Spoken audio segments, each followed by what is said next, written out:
You're listening to Workplace Perspective, an employment law podcast presented by SAFFIRE Legal. Workplace Perspective is a regular podcast series for employers and employees focusing on education, training, and the law to help organizations of all sizes develop and maintain successful workplace relationships. The opinions expressed by guests on Workplace Perspective do not necessarily reflect those of SAFFIRE Legal or its attorneys and should not be considered legal advice. And now, here's your host, founder and principal attorney at SAFFIRE Legal, Teresa McQueen. Thank you, James, and welcome everyone to Workplace Perspective, where we are striving to raise the bar at workplaces everywhere. Today, we're talking with author, speaker, educator Marilyn Gist. Marilyn's new book, The Extraordinary Power of Leadership, Humility, Thriving Organizations, and Great Results, theorizes that humility, a deep regard for the dignity of others, is the key. Plays out in times of crisis is our topic for today's episode. It's going to be a great show. Don't go away. We'll be right back. The opinions expressed by guests on Workplace Perspective do not necessarily reflect those of SAFFIRE Legal or its attorneys and should not be considered legal advice. You're listening to Workplace Perspective, an employment law podcast presented by SAFFIRE Legal. Welcome back to our listeners and welcome to Workplace Perspective. Hello, Teresa. Thank you for having me. It's wonderful to be on your show and talk to listeners about workplace perspectives and things related to employment law. That's great. Well, we're so excited, as I said in the intro, to have you with us. But before we get started, Marilyn, why don't you tell our listeners a little bit about who you are and what you do? Certainly. So I am an author, speaker, educator. I have spent much of my career in higher education at 3 universities, including those here in Seattle, University of Washington and Seattle University. Prior to that, I had a career that included management in both the federal sector and in private industry. So I've worked in my academic career with a lot of managers and executives and had some experience in that earlier. And that was part of my interest in leadership long-term and part of what led me to write the book. That's great. Well, I love your thoughts on leadership. I really do. And your concepts and ideas just speak to me because they echo my thoughts on professionalism and etiquette in the workplace and the idea that really no matter who you are in the company or at what level, we all need to treat one another with my training, consideration, respect, and honesty. So maintaining the dignity of others is always really top of my list for avoiding legal liability or reducing legal risk in employment law related claims. So your theories of leadership, I'm thinking specifically of the 3 questions that you have for leadership. Who are you? Where are we going? And do you see me? You think those are really key. And I'd like you to elaborate on that a little bit. Can you? Yes. So these are questions that many people are not going to come out and ask a leader, but they're the things that cross our minds pretty quickly when we meet a new leader, when someone takes a new leadership role as head of a company or major politician, for example, or we get a new boss, or we just have to work with someone in a different department and they're in a leadership role.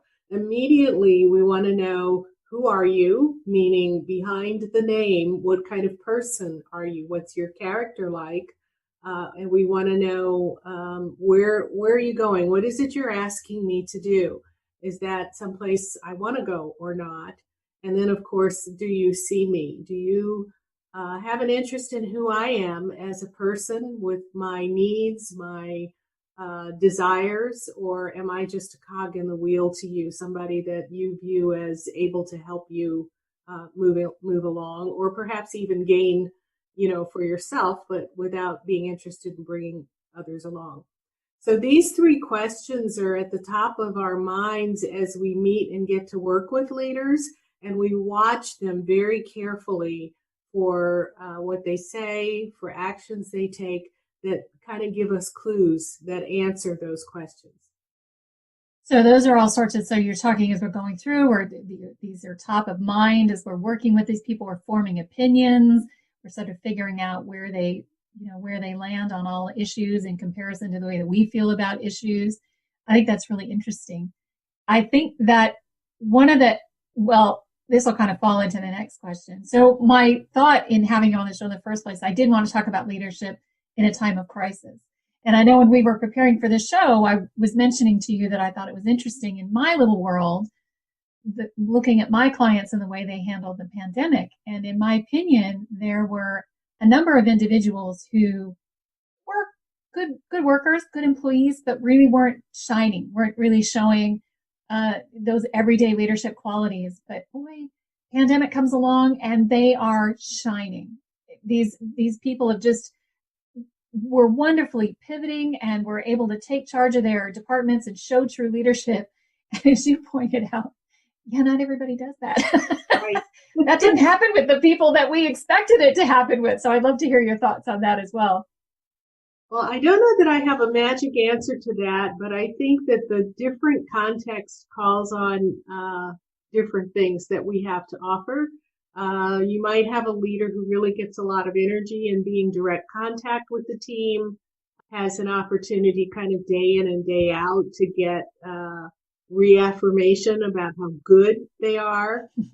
Whereas in this crisis, what it's done is it's created challenges for all of us who are working from home, as well as for people who are frontline essential workers. So they have different needs that weren't necessarily there before. And a leader who's used to, I'm in the game because I want something for myself, is going to be challenged now in needing to pay much more attention to other members of the team who might not be able to just carry on in the same way. And yet other people who might have been maybe more quiet, they weren't quite as filled with pizzazz or charisma, so we didn't necessarily think of them as leaders, have had an opportunity to really rise to this challenge. And some of them have done amazingly well, as you've said. We had a guest on recently who talked about introverts in the workplace. And It occurred to me, thinking back on that I think you're right. And I think it had to do with a lot of those. He was an introvert in a leadership position. And a lot of the things that you're talking about would really allow someone like that to shine. Someone who likes to think and implement and sit back and, kind of look at the big picture and see where we're going and make plans. And there was lots of that at the beginning of the pandemic. Lots of time things were changing rapidly, but there was still time to get a handle and to plan, because planning was the key. Planning was the big thing. So I think that's a lot of that shining, that possibly why they started shining. Well, I think you're right. And I think we often mistake some of the more extroverted qualities, charisma, enjoying being with people in that more social way as being things that leaders need. But the data doesn't really support that.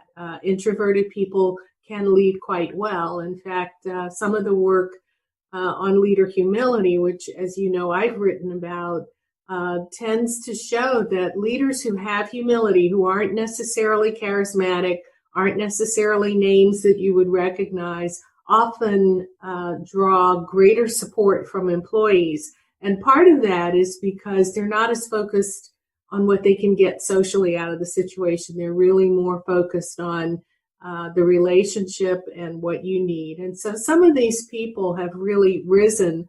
Another factor, though, Teresa, in this is that our time demands have shifted. And I think they've shifted in ways that may benefit people with a somewhat more introverted personality. We have less time spent in commuting. And for people who draw their energy from more solitude, this has given them that additional time to kind of recharge and to think and do the planning you're talking about. Whereas, people who have a strong extroversion some of them have expressed to me that it's more frustrating, it's more draining to be alone all the time. So maybe that's been more of a challenge for them. I heard somebody say in a meeting the other day that they did not, one of the reasons they didn't like the Zoom kind of meeting, right, the online meeting, was that it seemed to take longer because you had to wait till everybody finished talking. Right. And while they were speaking, I thought, well, actually, I think that's kind of a benefit in some circumstances because, one, everybody gets heard. Right. Everybody gets their opportunity in the box to talk, the focus, and you're not fighting these side conversations and, Right. trying to pay attention to too much that's going on. And I've noticed that in other groups. So I belong to a group that gets together once a week, and the people that when we're face to face are the ones that do most of the talking. Now that we've gone virtual, the people who just kind of sat around and sort of listened and maybe put a comment every now and then are really talking. Yeah. And I think it's because they feel like I'm being heard. Right. They don't have to fight for space as much. They have, as you say, they have their turn in the box. And we do have to have conversation in sequence, and one person after another. You can't have 2 or 3 people talking at the same time. Zoom doesn't really support that well. So it's shifted, and I think this is actually for the good. I'm hoping that some of the really positive things that have come out of this enforced new way of working will carry forward as we emerge several months from now, I guess. So that's my I hope so too. I do think that there's some dynamic aspect to be had in an environment that's going faster than what we do in Zoom. In other words, we're brainstorming and people don't have to wait to speak and that kind of stuff. I do think there's some energy there. But my feeling is that I really hope that there's just an integration that we can find, especially in the workplace, a way to integrate this really cool virtual technology that we're now all being, given a immersion in, to some of the traditional things that we're used to doing, and getting the best of both worlds. Yes. Coming to terms with both of those. Well, I want to ask you about this idea of humility. And what strikes me about that is you're talking about people who are in high-powered leadership. There's a lot of ego there. Yes. There's a lot of ego there. And I look at for my own, my law career, and thinking of, myself in my law firm and my colleagues that work at big law firms, big litigators, big egos. We've all got egos, or we wouldn't be doing what we're doing. But how do you balance the two attributes in order to, really make an effective leader? I don't think there's a conflict. One of the things that's kind of counterintuitive about this idea of leader humility is that people may assume that it means meekness, and it does not. It's not about meekness or weakness. It's picking up on an aspect of humility that is behavioral, and it's how we interact with each other. So I'm defining it in a very simple way, which is our tendency to feel and display deep regard for another person's dignity. And dignity, of course, meaning your sense of self-worth. Every human being on the planet has and needs a sense of dignity. And I'm sure in your field of employment law, you've seen many cases where, yes, there's wrongdoing, and of course some of it may be egregious, but there are other cases where charges are filed because of perhaps misunderstanding or things that were in a gray zone where someone became really offended. And what's happening in cases like that is often that their dignity has been violated. Absolutely. And in a leadership capacity, if the leader is very aware that every human being has and needs a sense of worth, then it guides how they're going to speak, how they're going to interact, and it leads to different kinds of behaviors. Well, I find that it's absolutely true. Yes. It's been the case in my career, and I counsel my clients all the time on it's using different verbiage. So I talk about consideration, respect, and honesty. Consideration, the same sort of attributes as humility, right?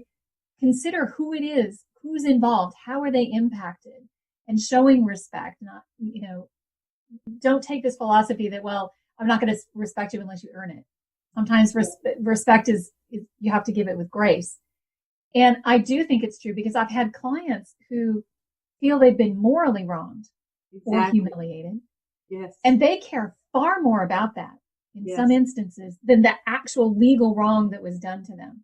Exactly. That's what they can't get over. And I talk about the idea that even if you have to have a difficult conversation with an employee, a termination or a disciplinary action, if you do it with preserving as much dignity as you can with this person, it's going to go much better for both of you.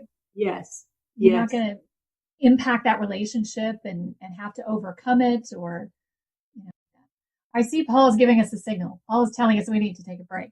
We're going to take a quick break, and when we come back, more of Marilyn's thoughts on leadership during a crisis. Stay with us. We'll be right back. Average time a resume spent at an HR manager's desk is 7 seconds, and most of them are tossed aside.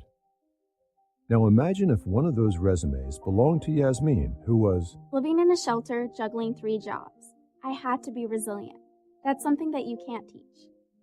Or if that resume was from someone who worked 12-hour shifts at the recycling company with my dad, who's 72.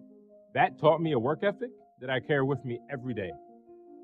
We rely so much on a resume, yet it could never tell the full story of someone. Growing up where I did, a lot of things could have gotten in the way of my goals.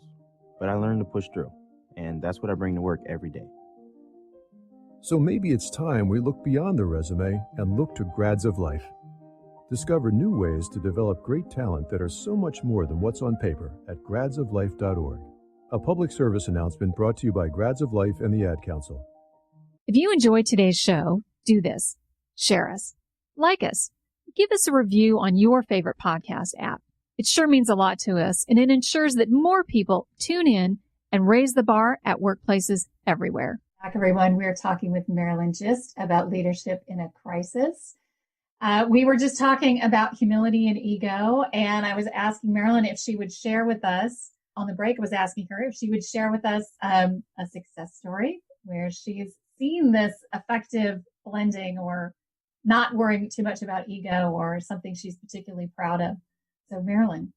Thank you. I could give so many examples, some of them from consulting work I've done in organizations, some from direct coaching, some from my classroom where I've worked with students over a 2-year degree program, and we see progress in this area.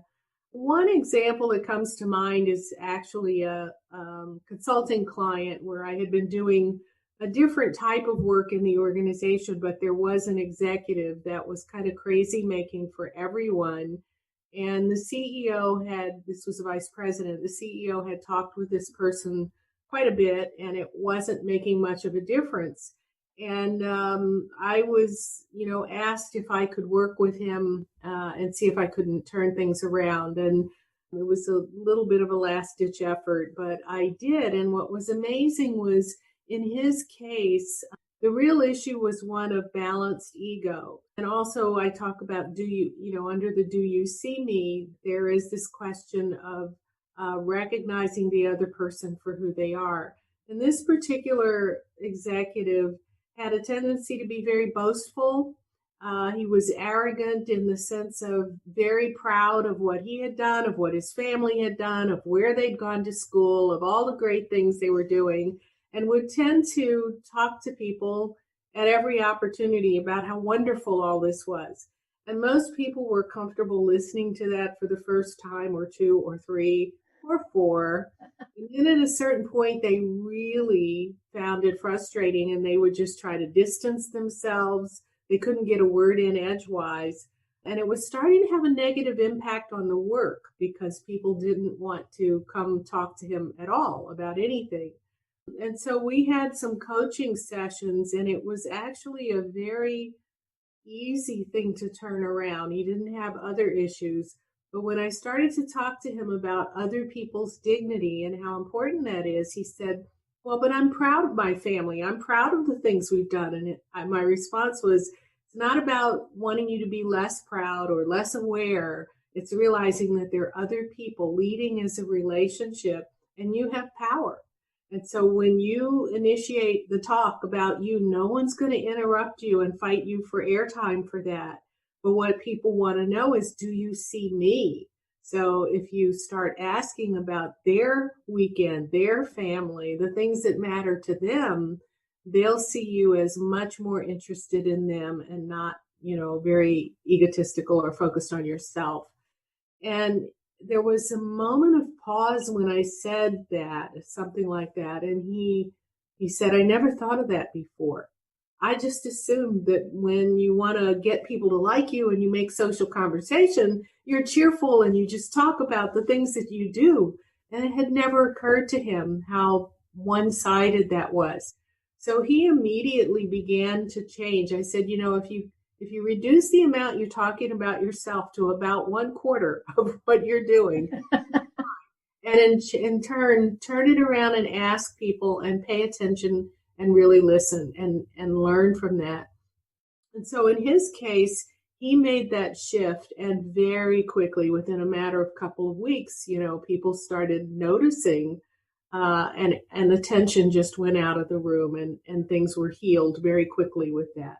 So that's just one example, but there are so many. Before the break, we were talking about employment law risk and this issue of people being morally offended. The thing with our sense of self-worth is that it can be violated when we feel someone doesn't respect us. You certainly have dealt, I'm sure, with a number of cases of sexual harassment.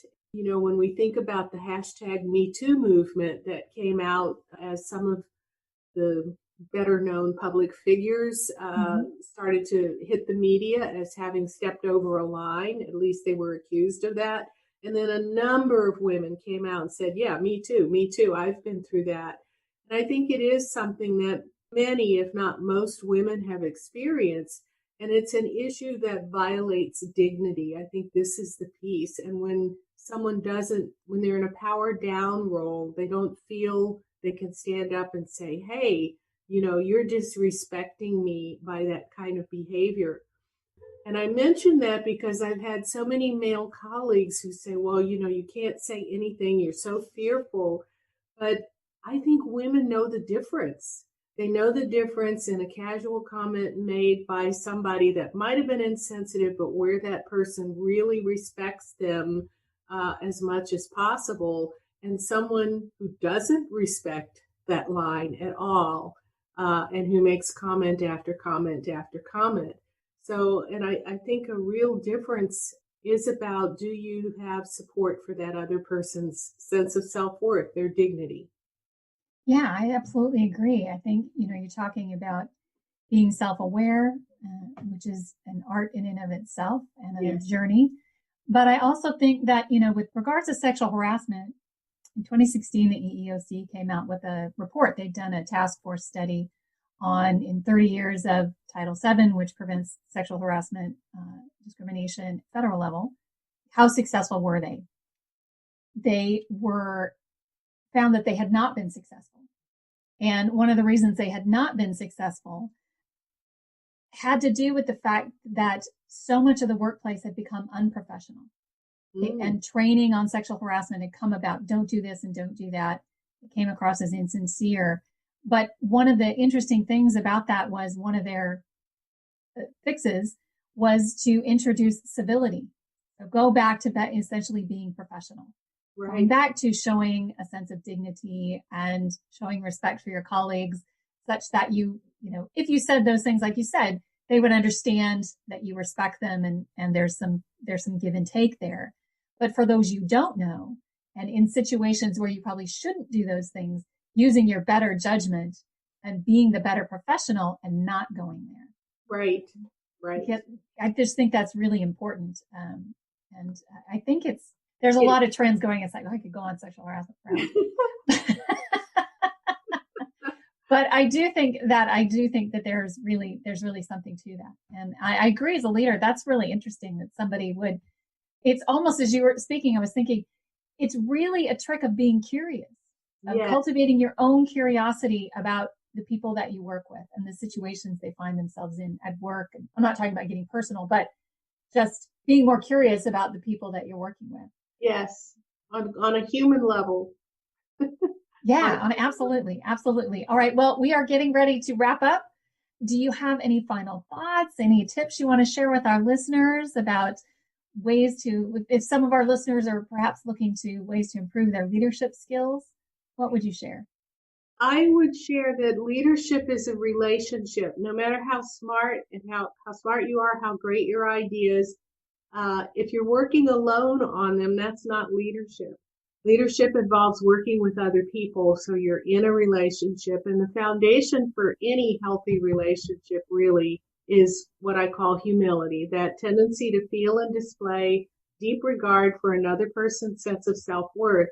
If you violate that, you've lost them. And on an employment level, they may stay if they need the job, but you're not going to get their best effort, their greatest enthusiasm, unless you show that regard for them as a human being.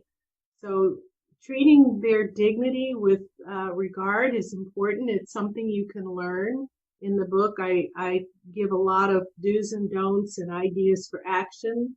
There's a self-test on my website. People can kind of see where they need to focus. And there's 6 key sets of behaviors that help leaders get better at this. All right. Well, thank you so much for sharing your time and your expertise with us. I really appreciate it. We're going to have links to Marilyn's website, as well as a link to Marilyn's book, where you can get a copy of that on our website as well. You can learn more about Marilyn by visiting her website at www.marilyngist.com. You can also connect with Marilyn via our website at sapphirelegal.com/podcast. I also want to thank our listeners, my radio angels, James and the Knave at Night, our workplace team extraordinaire, our engineer, producer, Paul Roberts, our associate producer, Melissa DeLacey, with music provided by the very talented Steve Vercelloni. Thank you all for joining us on Workplace Perspective, and until next time, keep raising the bar.